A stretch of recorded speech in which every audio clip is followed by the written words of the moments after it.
ज़रूरत नहीं है तो हम उनके लिए सॉफ्टवेयर वेबसाइट डेवलप नहीं करेंगे, जो ज़रूरत है उसके अकॉर्डिंगली काम चलेगा। क्लियर होगी बात? ठीक है भाई। तो सबसे पहले हम बात करते हैं मार्केटिंग पर्सपेक्टिव से कि वेबसाइट क्यों ज़रूरी है या क्या है। ठीक है, एंड अब इस कंसेप्ट को समझो कि लेट्स सपोज तुमने अपना एक बिजनेस स्टार्ट किया है, आपने एक एरिया में एक शॉप स्टार्ट कर दी, लेट्स सपोज, ठीक है राइट। अब जब आपने एक शॉप स्टार्ट कर दी है तो उस शॉप को आपने अब चलाना है, मार्केट करना है, ठीक है। अब आपकी शॉप में कौन कौन आएगा? उस एरिया के लोग आएंगे, उस गली के लोग आएंगे, उस एरिया के लोग आएंगे। अगर बहुत अच्छा प्रोडक्ट है, सर्विस है, तो हो सकता है उस एरिया के बाहर से भी लोग आ जाएं, कुछ नॉट अ फ्रीक्वेंट बट कुछ लोग आ जाएं। ऑन एन एवरेज उसी एरिया के लोग आपके पास रिटर्निंग कस्टमर रहेगा। अग्री? ठीक है जी, right. Okay, so that mean you are always in a limitation of geographical boundaries. ठीक है जी। On the other side, if let's suppose I design a website, ठीक है जी, now there is a no geographical boundary. अब मेरा customer limited नहीं है, वो 100-200 नहीं है, अब पूरी दुनिया मेरा कस्टमर है। सो मेरा जो सर्विसेज है अब वो एक एरिया से क्या हो गया, ग्लोबल हो गया। समझ में आ रही है? सो मैं टीचिंग कर रहा था, नॉर्मल टीचिंग, 15 साल से टीचिंग कर रहा हूँ, तो टीचिंग कर रहा था, ठीक है, कर रहा था, 3-4 साल टीचिंग की। उसके बाद वेब का डेवलपमेंट का टाइम आ गया, हमने अपनी वेबसाइट बनाई। अब मेरे जो स्टूडेंट है अक्रॉस 6 कंट्रीज़ हैं, ठीक है। मैं नॉर्वे में भी पढ़ाता हूँ, मैं यूएसए में भी पढ़ाता हूँ, ठीक है जी, मैं यूके में भी पढ़ा रहा हूँ, मैं ऑस्ट्रेलिया भी पढ़ा रहा हूँ, कनाडा भी पढ़ा रहा हूँ, फ्रांस भी पढ़ा रहा हूँ। समझ में आ रही है बात? ठीक है जी। जब हम लोग वेब पे आ जाते हैं, ऑनलाइन आ जाते हैं, तो हमारे पास कोई भी जियोग्राफिकल बाउंड्री नहीं रहती। हम अपनी सर्विसेज को एक्सपैंड कर सकते हैं एज अ बिजनेस, आपको ये समझना पड़ेगा। क्लियर होगी बात? ठीक है जी, राइट। तो ये हमारा बेनिफिट है। कस्टमर का क्या बेनिफिट है? कस्टमर क्यों वेबसाइट यूज़ करेगा? ठीक है जी, कस्टमर वेबसाइट इसलिए यूज़ करेगा क्योंकि उसके पास अब ऑप्शंस बहुत हो गई है। ठीक है जी, राइट। इसको बड़े ध्यान से समझो। फॉर एग्जांपल, मैं अब कस्टमर हूँ, मैं बिजनेस मैन हूँ, मैं कस्टमर हूँ, मुझे एक शर्ट लेनी है। तो मैं सबसे पहले अपनी गली में या अपने एरिया में जाके शॉप पे चला गया, ठीक है। वहाँ पे मैंने 15-20-25 मिनट बिताए, फिर देखा कौन सी चीज़ अच्छी है, कौन सी चीज़ अच्छी नहीं है। लेट्स सपोज मुझे वो चीज़ अच्छी नहीं लगी, तो अब मैं वहाँ से निकल के कहाँ चला जाऊँगा? दूसरी शॉप पे। मुझे वहाँ पे भी अच्छी नहीं लगी तो मैं कहूँगा नहीं यार, मैं दूसरी एरिया से जाके ले आता हूँ। ठीक है जी, राइट। इसी चक्कर में मैंने आधा दिन अपना बिता दिया। आ रही है बात समझ में? आज की डेट में सबसे इम्पॉर्टेंट चीज़ क्या है? टाइम। अब फॉर एग्जांपल मेरे केस में मेरी वर्किंग स्टार्ट हो रही है आपके साथ आज सुबह 8:30 बजे, मेरा लास्ट लेक्चर है रात को 1 बजे नॉर्वे में। ठीक है जी, राइट। मेरे पास दिन में टाइम नहीं है कि मैं अपनी फिजिकल शॉपिंग्स को कर सकूँ। ठीक है। अब लेट्स सपोज मैं क्या करूँगा, मुझे कोई भी चीज़ चाहिए, मैं वेबसाइट ऑन करूँगा, मैंने देखा मुझे पसंद नहीं आई, मुझे 1 घंटा लगा के दूसरी शॉप पे नहीं जाना, मुझे सिर्फ 1 सेकंड में बैक बटन प्रेस करना है। Back button, next website, back button, next website. समझ में आ रही है बात? ठीक है जी। So from customer perspective, customer के पास बहुत सारी क्या हो गई? ऑप्शंस। क्लियर हो गया सबको? ठीक है। तो दोनों पर्सपेक्टिव से समझना पड़ेगा कि जो बिजनेस दे रहा है वो क्यों दे रहा है। ठीक है जी, वो भी इसलिए दे रहा है क्योंकि किसी को वो सर्विस चाहिए। क्लियर है? ठीक है। अब हम आ जाते हैं वेबसाइट डेवलपमेंट पे कि अगर हमने एक वेबसाइट बनानी है तो हमें क्या चाहिए। ठीक है, राइट। या वेबसाइट है क्या? जैसे भी आप लोगों ने कहा, a collection of web pages. हमारे पास इंटरनेट पे पेजेस हैं, ठीक है जी, राइट। और हम उन्हें क्या बोल देते हैं? हमने क्या बनाई? वेबसाइट बनाई। ठीक है, right. So website is basically collection of pages. ठीक है। एक आम आदमी जब भी आपके पास आएगा वो आपको कहेगा कि मुझे वेबसाइट बनानी है। आप भी जब भी इंटरनेट पे कोई पेज खोलते हो आप उसे क्या बोलते हो? वेबसाइट बोलते हो। बट ऐसा नहीं है। हमारे पास टेक्निकली मार्केटिंग में हर किसी के लिए एक ही वर्ड है वेबसाइट, उसे वही आता है। जैसे आप लोगों के कंप्यूटर में कोई प्रॉब्लम आ जाए, आपने बेचारे एक ही इंसान का कसूर निकालना है, वायरस का, क्योंकि आपको मार्केटिंग में सिखाया गया है कंप्यूटर में प्रॉब्लम आ गई तो क्या आ गया? वायरस आ गया। आपको पता ही नहीं वो वायरस हो सकता है, वो वॉर्म हो सकता है, वो ट्रोजन हो सकता है, वो एंटी स्पाईवेयर हो सकता है, वो टूल किट हो सकती है, वो स्पाई किट हो सकती है, वो की लॉगर हो सकता है, वो बॉटलनेक हो सकता है, वो 1000 चीज़ें हो सकती हैं, लेकिन हमें एक ही वर्ड याद है, कौन सा? वायरस। तो हम हर चीज़ के लिए क्या बोल देते हैं? वायरस आ गया। फिर हम एंटीवायरस इंस्टॉल करते हैं, हम कहते हैं यार हमने तो एंटीवायरस इंस्टॉल किया था फिर भी वायरस आ गया। ठीक है जी, राइट। सो हमें समझना पड़ेगा वेबसाइट मोर ओवर इन लोगों के लिए it is a marketing word, but technically आप लोगों के लिए अलग अलग चीज़ें हैं। तो जब आप कोई वेब पेज खोलते हो तो या वो वेबसाइट होती है, या वो वेब एप्लीकेशन होती है, या वो ब्लॉग होता है, या वो फॉरम होता है। आ रही बात समझ में? तो जो भी आप ओपन कर रहे हो इंटरनेट पे, वो इन 4 कैटेगरीज में से एक कैटेगरी में आएगा। कौन कौन सी? Website, web application, blogs and forums. ठीक है, हम अपनी क्लाइंट की रिक्वायरमेंट को समझते हैं और उसके हिसाब से हम वो उसे बना के देते हैं। क्लियर हो गया? अब इन चारों में डिफरेंस क्या है? नॉर्मली हम वेबसाइट को बोलते हैं स्टैटिक। टेक्निकली हम वेबसाइट को क्या बोलते हैं? Static site. स्टैटिक साइट का मतलब है कि जिसमें सिर्फ इंफॉर्मेशन दी होगी, लोग उस इंफॉर्मेशन को पढ़ सकते हैं और कुछ नहीं कर सकते। यानी अगर 100 लोग मेरी वेबसाइट खोलेंगे तो 100 को सेम चीज़ दिखेगी, कुछ अलग नहीं दिखेगा। तो जो मैंने अपनी वेबसाइट पे अपलोड किया है वही कस्टमर को दिखेगा। कस्टमर इंटरैक्ट वो सिर्फ देख सकता है। ठीक है, जैसे फॉर एग्जांपल मैंने लेट्स सपोज अपने इंस्टीट्यूट की वेबसाइट बनानी थी। For example let me open this website. तो लेट्स सपोज ये मेरे इंस्टीट्यूट की वेबसाइट है। So it's a collection of web pages जो नॉर्मली आप कहते हैं। ठीक है जी, राइट। सो यहाँ पे मेरे कोर्सेज आ रहे हैं। ठीक है, कंटेंट आ रहे हैं, आप पढ़ सकते हो। आपको कहीं पे कोई कोर्स की इन्फॉर्मेशन जानी है, आप जा सकते हो। आपने इन्फॉर्मेशन ली, ठीक है जी, राइट। आपने एड्रेस नोट करना है, एड्रेस नोट किया। आपने मोबाइल नंबर नोट करना है, मोबाइल नंबर नोट किया। आपने वेबसाइट बंद कर दी। That's it. जो आएगा उसको यही दिखेगा, हर किसी को यही दिखेगा। अगर इस क्लास में 30 लोग हैं तो 30 के 30 को यही दिखेगा। आ रही है बात समझ? ठीक है, right. So website is a static part. Web application on the another hand is a dynamic sites. Dynamic जो आपके साथ इंटरेक्ट करती है। क्या करती हैं? जो वो काम करेंगी जो आपको चाहिए। अब आप फेसबुक खोलोगे, अगर इस क्लास में 30 लोग फेसबुक खोलेंगे, 30 के 30 को अलग चीज़ दिखेगी, क्योंकि वो उनके अकॉर्डिंगली दिखाएगा। आ रही है बात समझ में? बात समझ में आ रही है? आप जोमेटो ऐप खोलोगे, 30 लोग, 30 के 30 को अलग दिखेगा जोमेटो। क्यों? क्योंकि वो आपकी प्रेफरेंस के अकॉर्डिंगली आपको प्रोडक्ट दिखा रहा है। अच्छा, लास्ट टाइम आपने डोसा ऑर्डर किया था तो ऊपर आपको वही साउथ इंडियन फूड दिखाएगा। अगर आपने लास्ट टाइम बर्गर ऑर्डर किया था वो आपको उसके अकॉर्डिंगली दिखाएगा। आ रही है बात समझ में?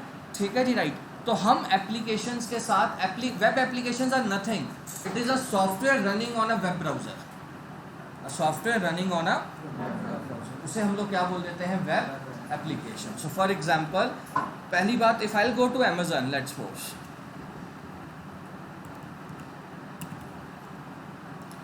if I'll go to Amazon and you will open an Amazon, most probably you will be getting something else also, क्योंकि यहाँ पे जो देखो प्रोडक्ट आ रहे हैं वो मेरी प्रेफरेंस पे आ रहे हैं, जो लास्ट टाइम मैंने शायद देखा हो।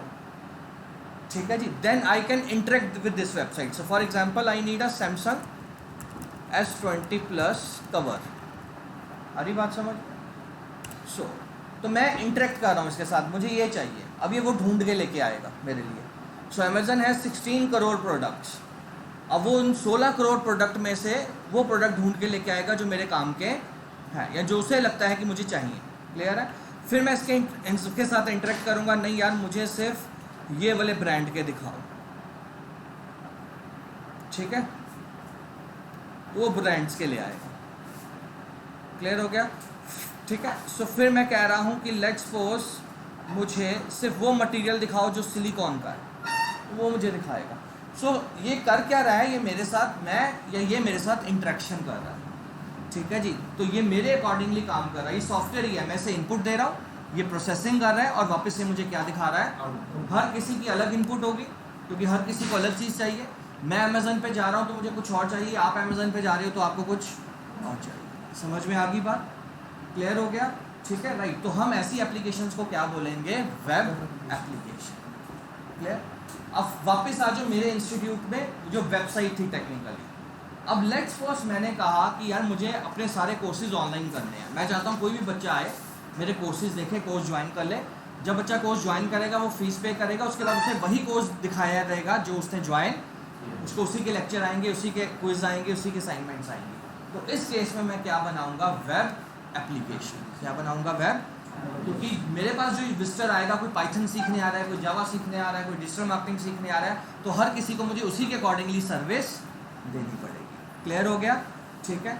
अब एक डॉक्टर कहता है मुझे अपनी वेबसाइट बनानी है, तो डॉक्टर कहता है कि यार मुझे क्या दिखाना है, मुझे सिर्फ इन्फॉर्मेशन दिखानी है कि मेरा ओपीडी कहाँ पे हो, क्या टाइमिंग है, ठीक है, मेरे पेशेंट का रिव्यू क्या है, ठीक है जी, राइट। सो मुझे ये दिखाना है, तो हम क्या बनाएंगे?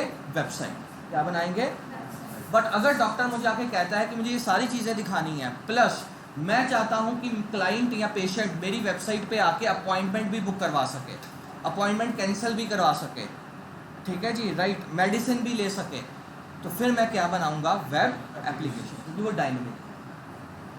कोई कस्टमर आएगा, उसे सुबह की अपॉइंटमेंट चाहिए, कोई आएगा कोई शाम की अपॉइंटमेंट चाहिए। और ये बात समझ में? ठीक है, हर किसी को अपने अकॉर्डिंगली काम करना है। क्लियर हो गया? समझ में आ गया सबको? So this is a basic difference between a website and web application.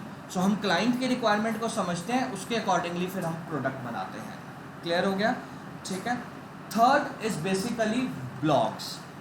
आपने शायद सुना हो ब्लॉग वर्ड्स, ठीक है जी, राइट। अब अगर हम वापस वेबसाइट पे जाएं, जैसे मैं अगर अपने वापस इंस्टीट्यूट की वेबसाइट पे जाऊं या मैं अपनी वेबसाइट पे जाऊं, तो आइडियली क्या होगा?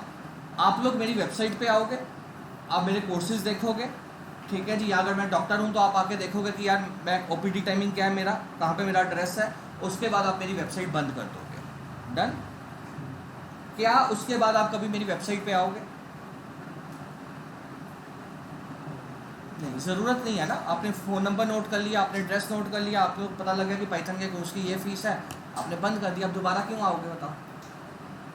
सो website has a disadvantage, it does not have returning visitor, does not have returning जो बार बार आए। अरे बात समझ में? कोई बार बार आएगा, ठीक है जी, राइट, तो आपकी सर्विस ही लेगा ना, ठीक है जी, राइट। अब शॉप है, एक कस्टमर आ रहा है, उसको शर्ट अच्छी लगी, वो अगली बार भी आपसे खरीदेगा, ठीक है जी, right. The problem with websites are static. वो आपने फिक्स कर दिया, आप कितना चेंज कर लोगे? 6 महीने 8 महीने बाद क्या चेंज कर लोगे? बहुत कम प्रॉबिलिटी है कि उसमें क्या होंगे, कोई चेंजेस, ठीक है जी, राइट। या आपसे लेट्स सपोज मेरा फ़ोन नंबर गुम गया, तो आप शायद दोबारा आके देख लो, otherwise there is no chance कि आप मेरी वेबसाइट पे दोबारा, ठीक है। तो कैसे लोगों को अपने कंटेक्ट में रखा जाए ताकि जब हम कुछ नई चीज़ मार्केट में लॉन्च करें तो लोगों को पता चले, ठीक है। तो यहाँ पे हम बनाते हैं ब्लॉग्स। क्या बनाते हैं? ब्लॉग्स जो होते हैं वो पेजेस नहीं होते, ब्लॉग्स होते हैं आर्टिकल्स। क्या होते हैं? हम एक ऐसी वेबसाइट बनाते हैं जहाँ पे हम आर्टिकल्स लिखते हैं। जैसे फॉर एग्जांपल मैंने आर्टिकल लिखना शुरू कर दिया, what are the top 5 languages, benefit of learning Python, career after Python, how to create an animation in Python और इन माइक्रोसॉफ्ट पावर पॉइंट। अब मैंने हर हफ्ते 2-3 आर्टिकल लिखने शुरू कर दिए, और क्या होगा? हर हफ्ते कोई ना कोई आएगा, देखेगा इस पर कोई आर्टिकल है, वो पढ़ना चाहता है, तो इससे मुझे क्या मिलेगा? Returning visitor. क्या मिलेगा? Returning visitor. समझ में आ रही है बात? तो अगर आपको अपनी ऑडियंस के टच में रहना है तो आपको क्या बनाना पड़ेगा? ब्लॉग। चाहे आप वेबसाइट है चाहे वेब एप्लीकेशन। तो आज की डेट में हर कंपनी जो वेबसाइट बना रही है वो साथ में अपना क्या बना रही है? ब्लॉग्स बनाती है, ताकि वो आर्टिकल्स लिख, ताकि कंटेंट में रहे। अब फॉर एग्जाम्पल मैंने क्रीम परचेज की ऑनलाइन प्लेटफॉर्म, ठीक है जी, आप क्रीम तो परचेज कर गए, अब आपको मेल आनी शुरू हो जाएगी, अच्छे ब्रांड से करो, उनका ब्लॉग होता है, उनकी मेल आनी शुरू हो जाती है, how to apply this cream effectively, what are the benefits of this cream, ठीक है। तो रेगुलरली वो आर्टिकल डालते रहते हैं, टिप्स एंड ट्रिक्स देते रहते हैं कैसे चीज़ को यूज़ किया जाए, ठीक है। तो आप उनके कॉन्टैक्ट में रहते हैं। अब 2 महीने में क्रीम खत्म हो गई, अब आपको याद रहता है क्योंकि वो ब्रांड आपके कॉन्टैक्ट में है, तो आपको याद होता है कि इसी से दोबारा मंगवा। आ रही बात समझ में? ठीक है जी, right. So this is how blogs work. So blogs में क्या होंगे? आर्टिकल्स होंगे, पेजेस नहीं होंगे। सो ब्लॉग में हमारा मकसद है सिर्फ लोगों को इंफॉर्मेशन देना और वैल्यूएबल इंफॉर्मेशन। क्लियर हो गया? ठीक है। सो फॉर एग्जांपल एक शेफ मेरे साथ पास आया, उसने मुझे कहा कि मुझे एक वेबसाइट बनानी है जिसमें मैं अपनी रेसिपीज डाल सकूँ। तो मैंने उसको कहा कि आप वेबसाइट, चलो उसके लिए तो हर चीज़ वेबसाइट ही है, पर टेक्निकली हम वहाँ पे उसको एडवाइस करेंगे कि वेबसाइट ना बना, क्योंकि अगर वो अपनी रेसिपी वेबसाइट में डालेगा, लोग आएंगे, सारी रेसिपी डाउनलोड करेंगे, चले जाएंगे, उनको तो वैसे ही साथ साथ चीज़ें चाहिए, ठीक है जी, राइट। हमने उसको कहा कि आप ब्लॉग बनाओ, आप हर वीकेंड पे एक रेसिपी अपलोड करो, ठीक है, ताकि विजिटर आएगा, उसे होगा कि इस बार क्या रेसिपी आ रही है, इस हफ्ते क्या रेसिपी आ रही है। और ये बात समझ में? सो ऐसे केस में हम क्लाइंट के लिए क्या बनाएंगे? समझ में आ गया? तो ब्लॉग्स बेसिकली क्या होते हैं, सिर्फ और सिर्फ आर्टिकल्स। ठीक है जी, तो आप कहीं पे भी जाएंगे, किसी ब्लॉग में जाएंगे तो आपको आर्टिकल मिलेंगे। Let's see if we can see any article blog.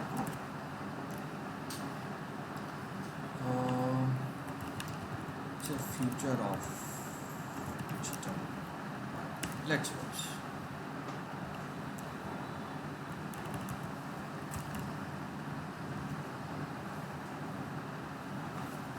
ये देखो, अब लेट्स पहला जो हमारे पास ये आर्टिकल आ रहा है, टॉप वेबसाइट आ रही है, ये ब्लॉग है।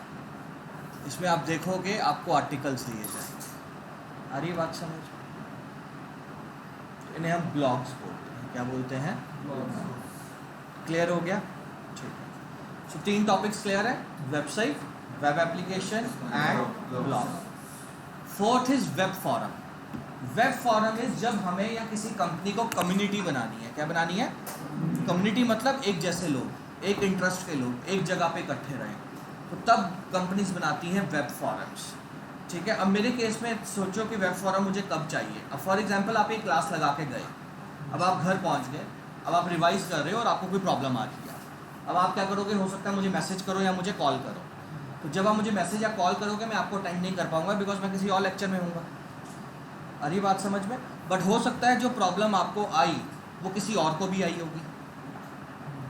ठीक है। तो क्यों ना मैं एक ऐसा प्लेटफॉर्म बना दूं जहां पे सेम इंटरेस्ट के लोग आएँ और एक दूसरे के साथ अपनी प्रॉब्लम्स या आर्टिकल शेयर करें। ब्लॉग क्या होता है? मेरा ब्लॉग मतलब मेरे आर्टिकल। आप सिर्फ पढ़ सकते हो, लाइक कर सकते हो, शेयर कर सकते हो, कमेंट कर सकते हो, लेकिन आप कहो कि मेरी वेबसाइट पे आके आप अपना आर्टिकल लिख दो, आप नहीं लिख सकते।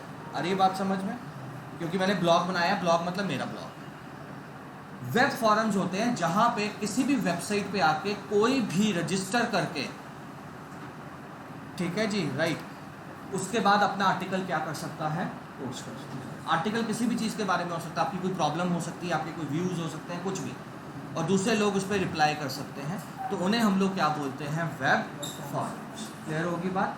कंपनीज क्यों बनाती हैं? ताकि इससे कंपनी कम्युनिटीज़ बना पाती हैं। जब कम्युनिटी बनती हैं तो इन्फॉर्मेशन स्प्रेड करना किसी भी कंपनी के लिए बड़ा आसान हो जाता है। मेरे पास लेट्स 10,000 लोग हैं मेरी कम्युनिटी में, तो अलग अलग लेट्स मैंने कोई नया कोर्स लॉन्च किया, I will post it on my post, तो सब तक पहुंच जाएगा। या किसी को प्रॉब्लम आ रही है, किसी कंपनी के कस्टमर को प्रॉब्लम आ रही है, तो वो प्रॉब्लम कंपनी एड्रेस कर सकती है बड़े इजीली, रैदर देन कि आप कॉल सेंटर कॉल करो, press 1 for this, press 2 for this and you wait for 10-15 minutes.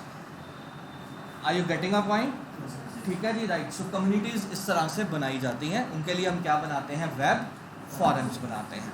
आप लोगों ने वेब फॉरम शायद यूज़ किए होंगे अगर आप बहुत ज़्यादा इंटरनेट ब्राउज करते हो। जैसे आप कोई भी प्रॉब्लम डालते हो, फॉर एग्जांपल मैं एक जनरल एरर डालता हूँ, ठीक है जी, लेट्स सपोज आप कंप्यूटर में काम कर रहे थे, पाइथन में आपको कोई एरर आया। जब भी आप एक कोई एरर डालोगे, मोस्ट प्रोबेबली आपको पहले नंबर पे ये वेबसाइट मिलेगी, स्टैक ओवरफ्लो, क्योंकि ये कोडिंग वालों का वेब फॉरम है। कोई भी एरर आए इस पर डाल दो, आपको उसी वक्त 5 मिनट के अंदर रिप्लाई आ जाएगा। इतने लोग ऑनलाइन होते हैं इस कम्युनिटी में।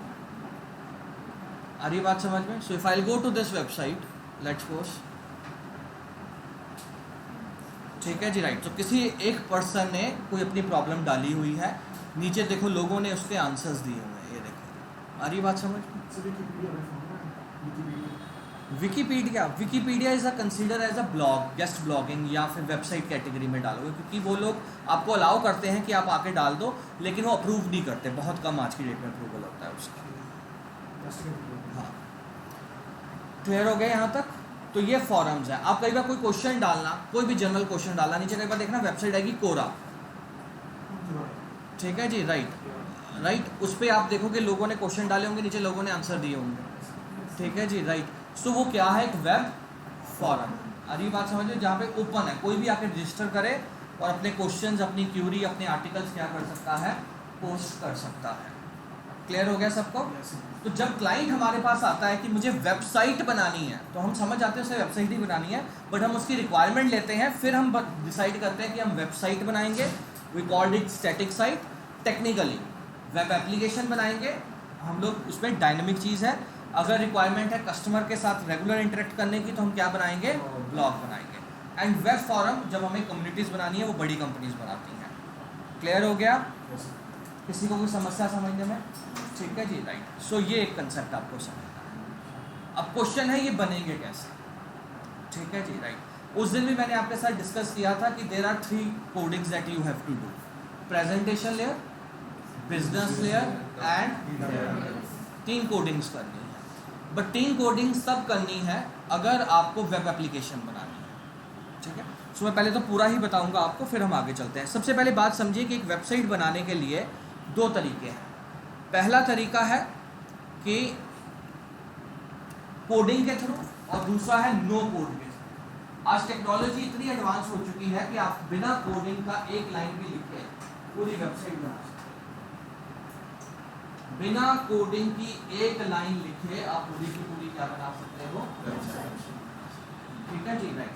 सो यू हैव बोथ ऑप्शन, या तो आप कोडिंग में वेबसाइट बनाएंगे या आप ऑटोमेटिक टूल्स में वेबसाइट बनाएंगे। ऑटोमेटिक टूल्स क्या करते हैं, आप उन्हें बताते जाते हो आपको क्या चाहिए, वो कोडिंग अपने आप लिखते जाते हैं।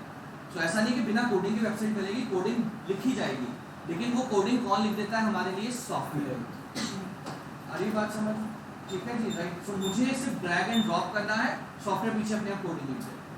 सो ऐसे सॉफ्टवेयर आ चुके हैं। सो वेबसाइट बनाने के 2 तरीके हैं, एक कोडिंग है और एक क्या है, नो कोडिंग। ठीक है जी, राइट।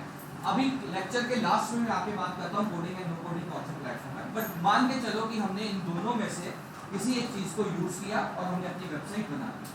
मान के चलो हमारी वेबसाइट बन चुकी। अब क्वेश्चन ये है कि मेरी वेबसाइट को क्लाइंट कैसे देखेगा, तो बता सकता है कैसे देखेगा? बोलो बोलो, ऊंची बोला करते, कोई गलत सही आंसर नहीं है। डोमेन से डोमेन की एड्रेस हो, डोमेन से डोमेन के अंदर एड्रेस की वेबसाइट। गुड, बड़े ध्यान से समझना। मैंने वेबसाइट बना ली और वेबसाइट मेरे लैपटॉप पे है। अब मैं चाहता हूँ कोई भी अपने घर पे बैठे उस वेबसाइट को देख सके। ठीक है जी, राइट। तो जिस कंप्यूटर में वेबसाइट होती है, ठीक है जी, उसे हम बोलते हैं होस्टिंग वेब सिस्टम। क्या बोलते हैं? Hosting system. ठीक है जी, राइट।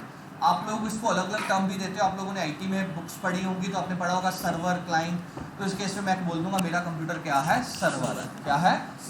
ठीक है जी। जो लोग घर पे बैठ के देखेंगे उन्हें हम क्या बोलेंगे, क्लाइंट बोलेंगे। लोगों को क्लाइंट नहीं बोला जाता, सॉफ्टवेयर को क्लाइंट बोला जाता है। सो अगर आप गूगल क्रोम से वेबसाइट देख रहे हैं तो गूगल क्रोम क्लाइंट है। आप मेरे सर्वर पे आके वेबसाइट नहीं लेके जाते, आप तो ब्राउजर को बोलते हो, ब्राउजर वेबसाइट लेके जाता है। तो ब्राउजर क्या है, क्लाइंट है। वैसे ही मेरे कंप्यूटर में कोई सॉफ्टवेयर होगा जो सर्वर बनाएगा मेरे कंप्यूटर। और ये बात समझ में?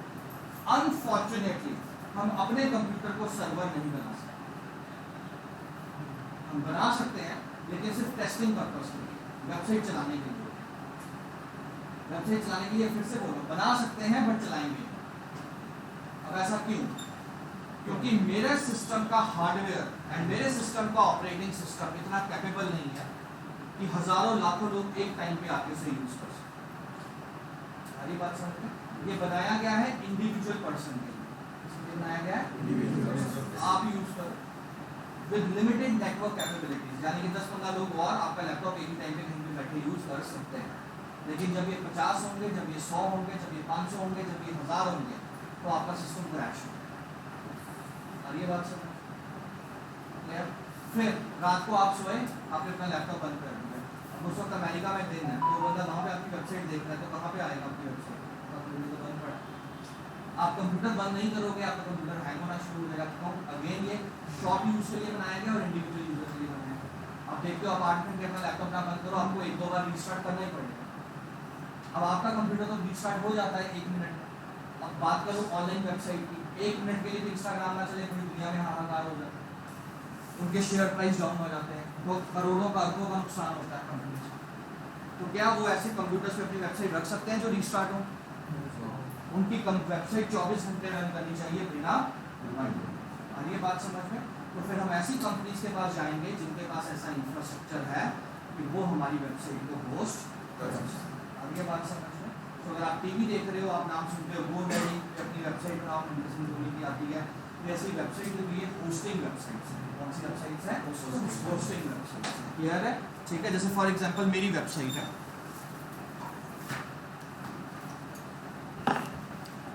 सो एक्सपोज, अगर हम यहाँ पे जाएं सीमेंट,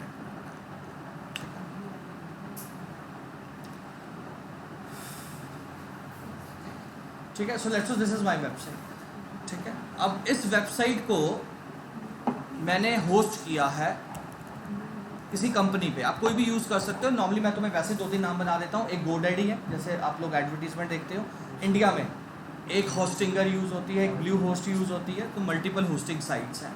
जैसे for example if I will log in here,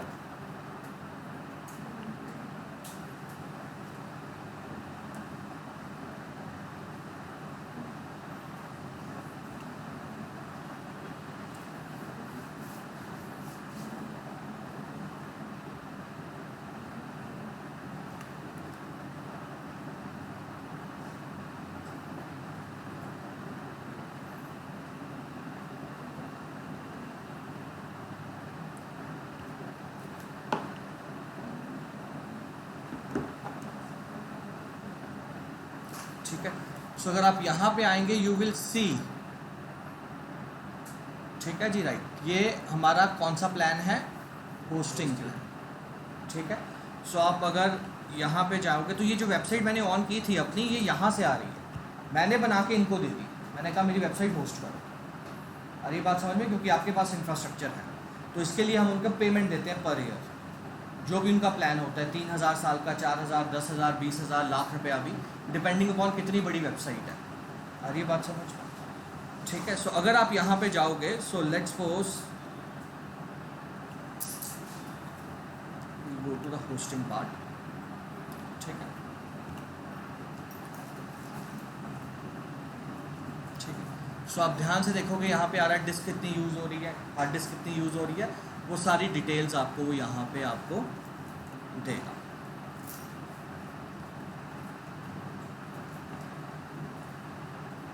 ठीक है, यू विल सी यहाँ पे एक ऑप्शन आ रही है, कौन सी, file manager. So file click here,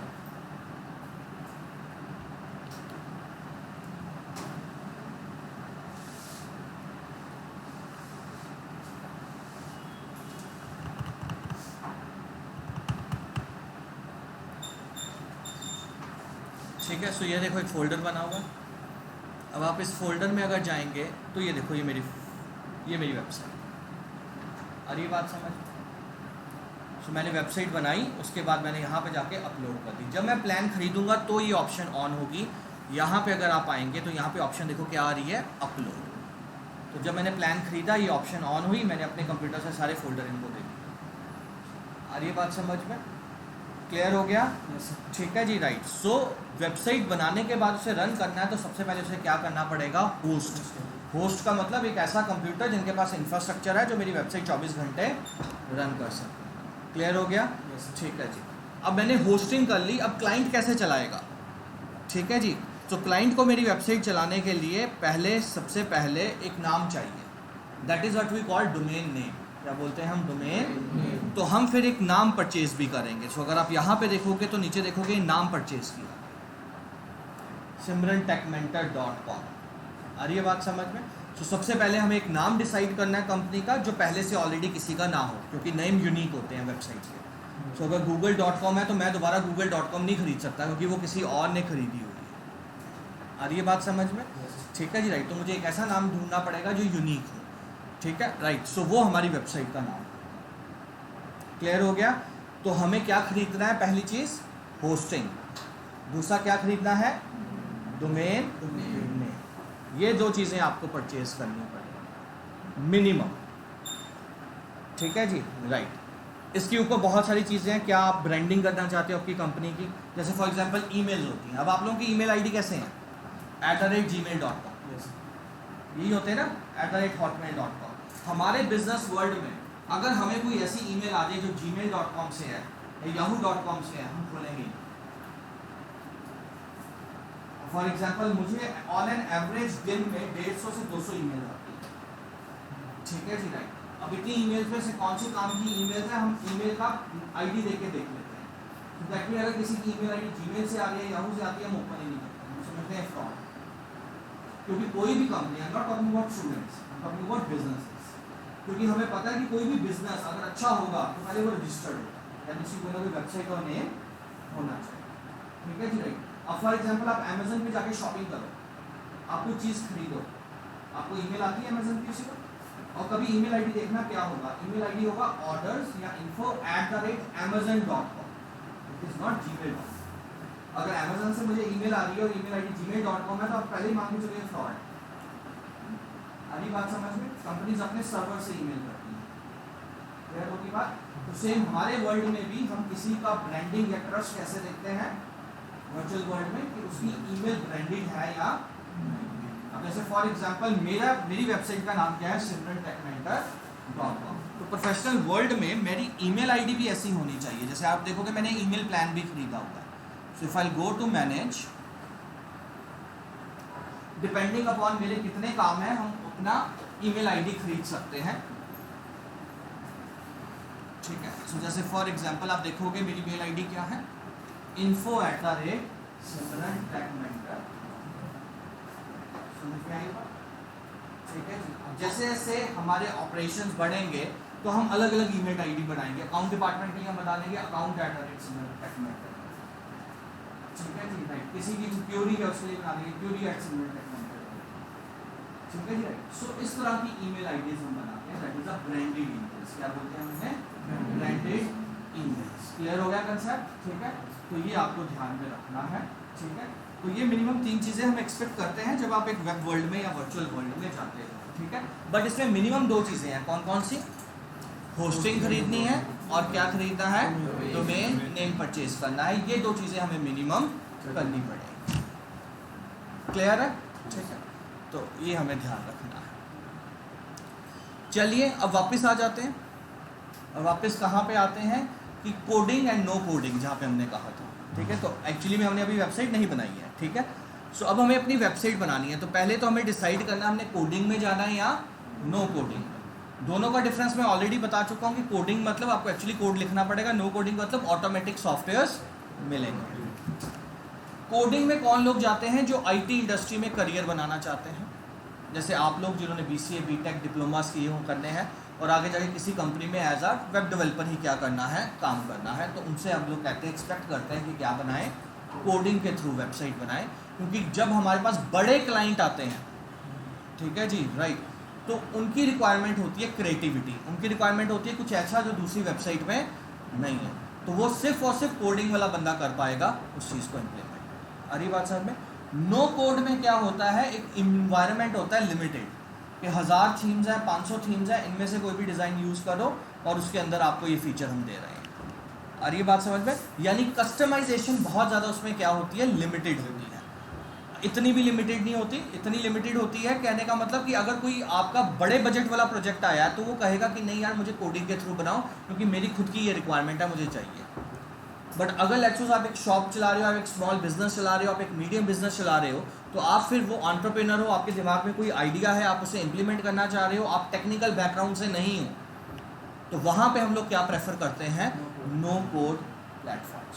so no code platforms आते हैं लाइक वर्डप्रेस, ठीक है जी, लाइक शॉपिफाई, तो ये प्लेटफॉर्म्स आते हैं जिन पे वेबसाइट बनती है, नो कोड बनती है, ठीक है जी right.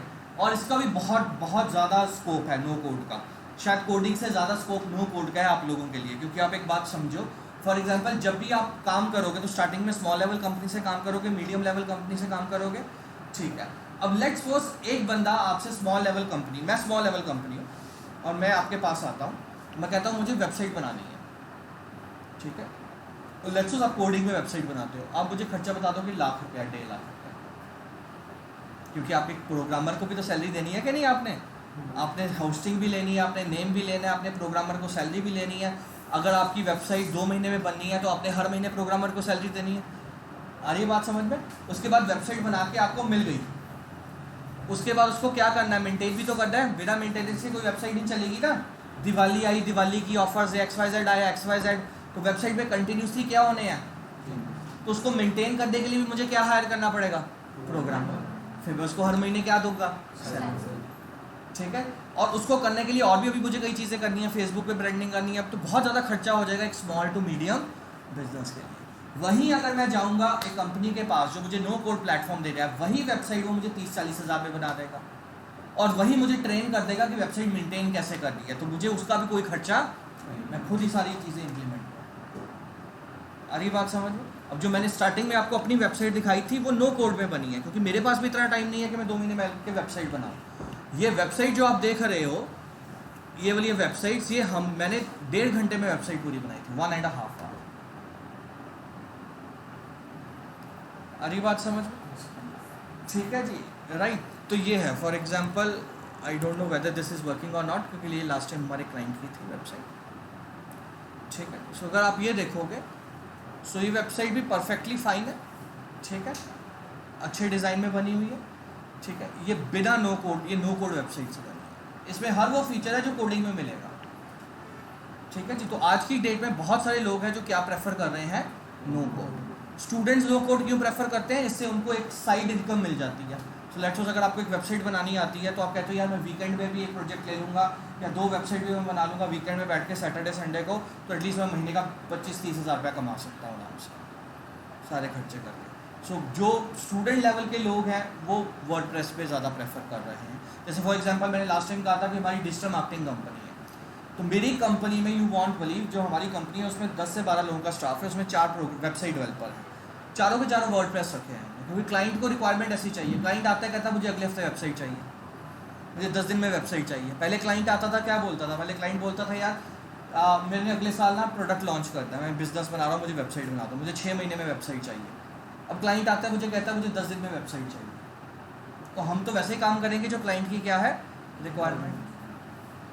And you won't believe, जो बच्चे हमारे पास हैं वो 4 एम्प्लॉयज़, उनमें से दो बच्चे तो अंडर ग्रेजुएट है, सिर्फ +2 किया।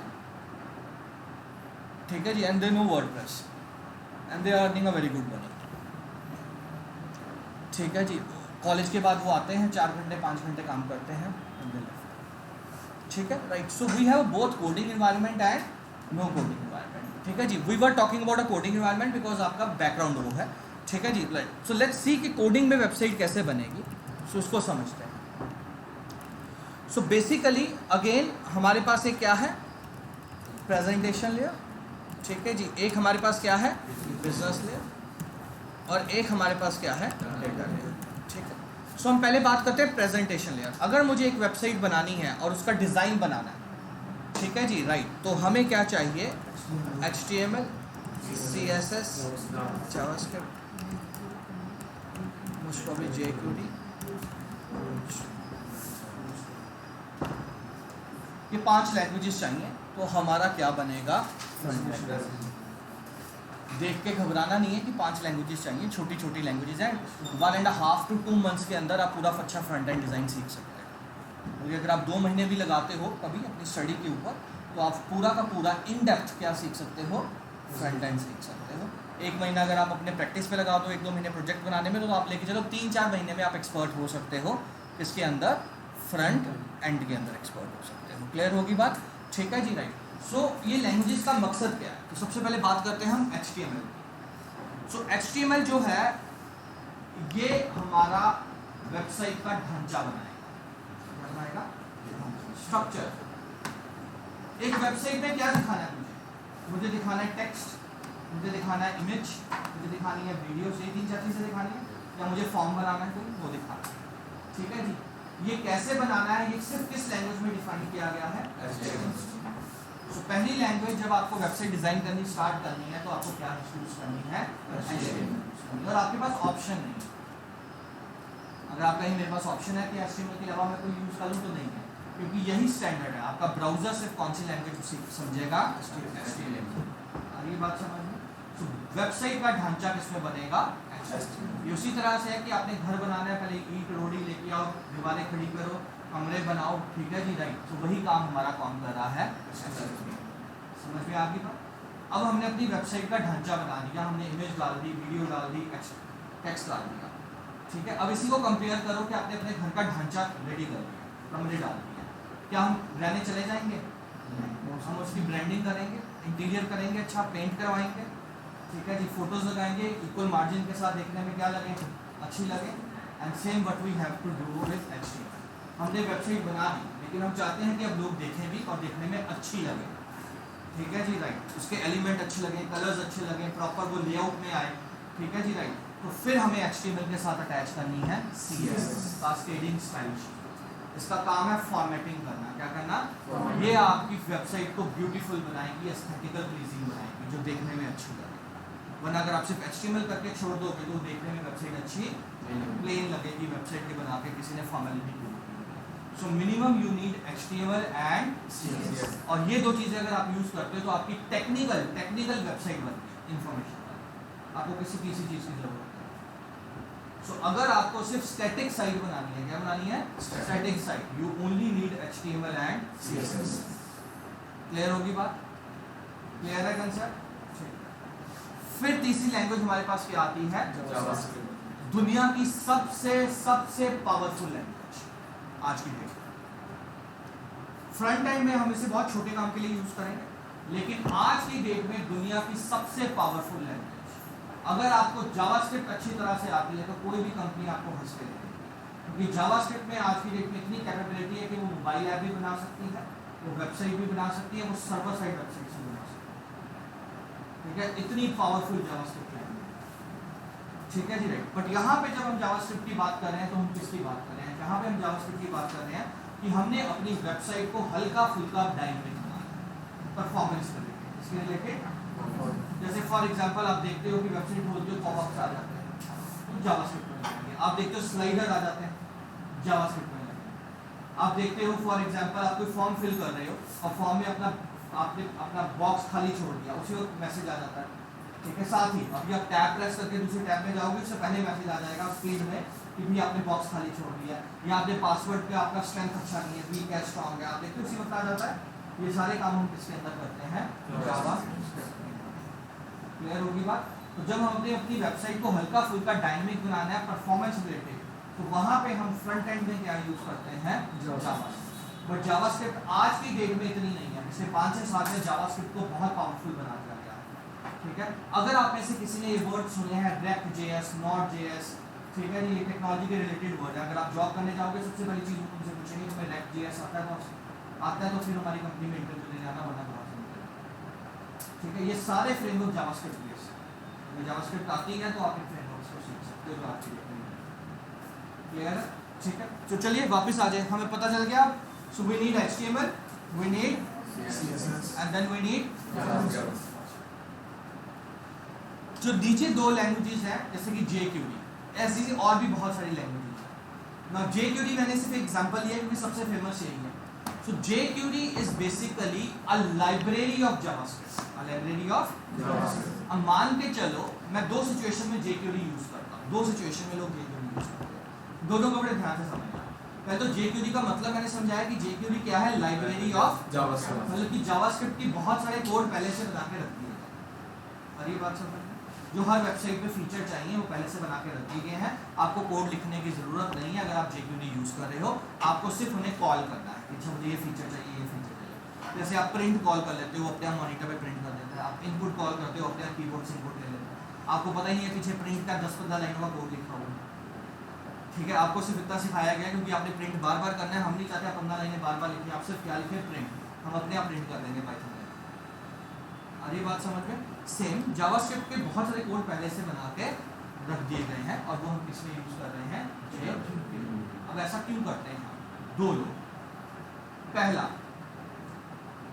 जैसे मैंने पहले कहा, क्लाइंट आया, रिक्वायरमेंट दी, वेबसाइट चाहिए, और रिक्वायरमेंट हमें फुलफिल करनी है 10 दिन में। 10 दिन में हम प्रोग्रामिंग नहीं लिख सकते, बहुत टाइम लगता है प्रोग्रामिंग में। अब ये बात समझ में? तो हमें कुछ ऐसा चाहिए जहाँ पे हम स्पीड में क्या कर सकें? डेवलपमेंट कर सकें। तो हम चाहते हैं कि जो कॉमन चीज़ें हैं जो हमारे वेबसाइट में करनी है, उसका कोड हमें लिखना ना पड़े। तो that is why we use jQuery। Clear होगी बात? दूसरा, let's suppose I am a very good designer, मुझे कलर कॉम्बिनेशन बहुत अच्छे लगते हैं, इसलिए मैं फ्रंट एंड वाली लाइन में आया। ठीक है जी, अब मुझे आपने बोल दिया जी कि आपको प्रोग्रामिंग भी करनी पड़ेगी। I am not from a programming background, let's suppose, but मुझे अब मजबूरी में क्या करनी पड़ रही है? जावास्क्रिप्ट में प्रोग्रामिंग करनी पड़ेगी। तो मेरे लिए क्या सोल्यूशन है? jQuery, जहाँ पे प्रोग्रामिंग की मैक्सिमम चीजें पहले से की गई हैं। तो jQuery सीखनी आसान है एज कम्पेयर टू जावास्क्रिप्ट। और ये बात समझ में? तो jQuery is JavaScript only but a simple version. और ये बात समझ क्लियर हो गया? ठीक है जी। नेक्स्ट फिर आपके पास एक लैंग्वेज आ रही है, कौन सी? बूटस्ट्रैप। बूटस्ट्रैप भी हम, Bootstrap is now library of CSS, library of CSS। दो लोग यूज करते हैं। पहला, you are a good programmer, आपने वेबसाइट बनानी है, आपको प्रोग्रामिंग आती है, आपने डेवलपमेंट कर लेनी है, बट आप डिजाइनिंग में अच्छी नहीं है, आपको ये नहीं पता कलर कॉम्बिनेशन क्या रखना है। अरे बात समझ में? आपने CSS सीख तो ली, लेकिन दिमाग तो अपना ही लगाना पड़ेगा ना, क्या कॉम्बिनेशन यूज करना है। आपको कलर लगाना आता है, वो सीखना आसान है, लेकिन कलर कौन सा लगाऊं, दैट इज अ डिफिकल्ट। अरे बात समझ में? ठीक है जी, राइट। सो ऐसे केस में CSS में पहले से ही कलर कॉम्बिनेशन और थीम्स बना के दिए गए। अरे बात समझ में? आप उन चीज में से अपनी वेबसाइट को इंप्लीमेंट कर सकते हैं। That is the first way. Main benefit of bootstrap is कि आज की डेट में कोई भी क्लाइंट आएगा आपके पास, वो आपको एक वर्ड जरूर बोलेगा, मुझे रिस्पॉन्सिव वेबसाइट चाहिए। क्या चाहिए? ठीक है। रिस्पॉन्सिव वेबसाइट का मतलब है कि अगर हम कोई वेबसाइट बना रहे हैं, वो कह रहा है कि मैं वेबसाइट अपने लैपटॉप पे बना रहा हूँ, मैं टेस्ट भी कहाँ पे करूंगा, लेकिन मेरी वेबसाइट जाके चलनी कहाँ पे है मुझे नहीं पता। वो किस मोबाइल फोन में चल रही है, उसकी स्क्रीन साइज क्या होगी। मोबाइल फोन एक नहीं है, mobile phone 100 of screen size में आते हैं, लैपटॉप कई स्क्रीन साइज में आते हैं, टैबलेट कई स्क्रीन साइज पे आते हैं। आजकल तो टीवी पे भी आप वेबसाइट चला रहे हो तो टीवी का साइज मॉनिटर अलग है। ठीक है, तो मैंने तो अपनी स्क्रीन के अकॉर्डिंगली टेस्ट कर दी। अब जो मोबाइल पे जाके चल रही है, कस्टमर की खुली नहीं रही वेबसाइट प्रॉपर, वो बेचारा जूम इन जूम आउट करके देख रहा है क्या हो रहा है। ठीक है, उसका एक्सपीरियंस ही नहीं अच्छा आ रहा। क्लियर होगी बात? सो हम चाहते हैं कि हमारी वेबसाइट जिस भी गैजेट पे खुले उसके अकॉर्डिंगली अपने आप को क्या कर ले, मोबाइल में खुले तो मोबाइल के अकॉर्डिंगली एडजस्ट हो जाए, टैबलेट में खुले तो टैबलेट के अकॉर्डिंगली एडजस्ट हो जाए, लैपटॉप की किसी भी स्क्रीन साइज पे खुले तो उसके अकॉर्डिंगली एडजस्ट हो जाए। वहाँ पे हम लोग क्या यूज करते हैं, तो यहाँ पे पहले से ही आपको क्लासेस बना के दी गई है, जो सिर्फ आपको इंप्लीमेंट करनी है स्क्रीन साइज के अकॉर्डिंगली, वो अपने आप उसको स्क्रीन के अकॉर्डिंगली एडजस्ट करें। और ये बात क्लियर हो गया? ठीक है जी, राइट। तो इसलिए हम कहते हैं कि अगर किसी ने वेबसाइट का डिजाइन बनाना है तो उसको कितनी लैंग्वेज मिनिमम आनी चाहिए, 5 आज की लिस्ट से। ठीक है जी, right. HTML, CSS, JavaScript, jQuery and jQuery नहीं, jQuery जैसी कोई भी लाइब्रेरी जो जावास्क्रिप्ट बेस्ड है। अभी बात समझ में? ठीक है, तो ये आपका बनाएगी फ्रंट एंड। क्लियर हो गया? ठीक है जी, राइट। सो ये स्टैटिक साइट होगी। ये कौन सी साइट होगी? सिर्फ दिखा सकते हैं, इंफॉर्मेशन पढ़ सकते हो, दैट्स इट। अब अगर आपको उसको डायनेमिक बनाना है कि वो कोई काम कर सके, तो आपको उसके साथ क्या अटैच करनी पड़ेगी, बिजनेस लेयर। यानी आपको फॉर्मूले लगाने पड़ेंगे, प्रोग्रामिंग करनी पड़ेगी। अब प्रोग्रामिंग के लिए आप क्या कर सकते हो, प्रोग्रामिंग के लिए आपके पास मल्टीपल ऑप्शन है, PHP, Python, JSP servlets, ASP.NET, Ruby rails, बहुत सारी और ऑप्शन भी। बट ये अगर आप जॉब करना चाहते हो, ये सबसे फेमस ऑप्शन है। तो इनमें से कोई एक लैंग्वेज आपको आनी चाहिए। और ये बात समझ में, या आप PHP पिक कर लो, या पाइथन पिक कर लो, या ASP.NET पिक कर लो, या JSP सर्वलेट पिक कर लो। ठीक है, सो फ्रंट एंड बनाना पड़ेगा, उसके साथ बैक एंड में आपके पास ऑप्शन है कि आपने कौन सी लैंग्वेज यूज करनी है उसको अटैच करने के लिए। क्लियर है? मैक्सिमम बिगिनर्स या फ्रीलांसर्स जिन्होंने अपना काम करना है, वो प्रेफर करते हैं PHP एंड पाइथन। ठीक है जी, क्योंकि कोई प्री रिक्विजिट नहीं है। जैसे अगर आपको JSP सर्वलेट में वेबसाइट बनानी है तो पहले आपको कोड जावा सीखनी पड़ेगी। क्या सीखनी पड़ेगी? फिर आप JSP सर्वलेट सीखोगे, फिर वेबसाइट बनेगी। अगर आपको ASP.NET में वेबसाइट बनानी है तो पहले आपको C# लैंग्वेज सीखनी पड़ेगी, फिर आप ASP.NET में वेबसाइट बना सकते हैं।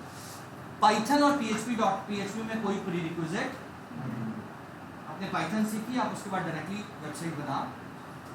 क्लियर होगी बात? ठीक है, PHP में भी डायरेक्ट वेबसाइट बनती है।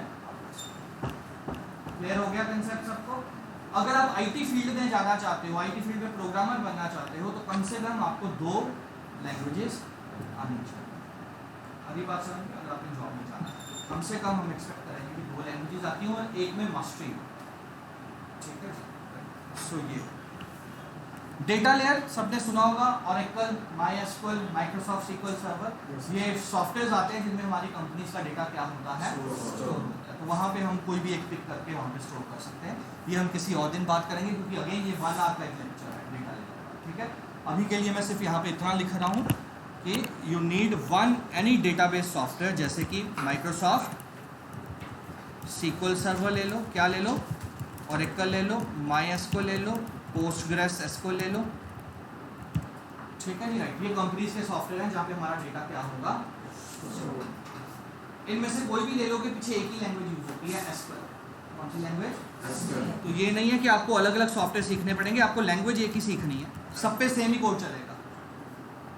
ठीक है जी, इट इज सेम कि फोन करने की टेक्नोलॉजी सेम है, लेकिन फोन की कंपनीज टेक्नोलॉजी तो पीछे सेम ही यूज हो रही है ना, तो पीछे लैंग्वेज एक ही यूज होती है, कौन सी? प्रोडक्ट अलग अलग कंपनीज। क्लियर है? ठीक है। सो this is basically an overview of website designing. Clear हो गया आप सब लोगों को? ठीक है जी, कि अगर हमें वेब डेवलपर बनना है तो हमें इस स्टेज से, और अगर हमें कोडिंग नहीं करनी तो फिर हम कहाँ पे जा सकते हैं? नो कोड एनवायरनमेंट में जा सकते हैं। उस पर कौन कौन से इस वक्त दो फेमस चल रहे हैं? WordPress and Shopify. WordPress and Shopify. WordPress का बेनिफिट ये है कि वर्डप्रेस के अंदर फ्री में वेबसाइट बन जाती है पहले, आप फिर अपलोड कर सकते हो। शॉपिफाई के लिए आपको पहले अकाउंट लेना पड़ेगा, हर महीने पैसे देने पड़ेंगे। सो वर्डप्रेस पे अगर आप एज अ स्टूडेंट सीखना चाहते हो तो आप फ्री में वेबसाइट सीख सकते हो। ठीक है जी, देन आप होस्टिंग का ही आपको पे करना है अगर आपको अपलोड करना है। क्लियर हो गया? ठीक है, सो ये आज का हमारा लेक्चर था।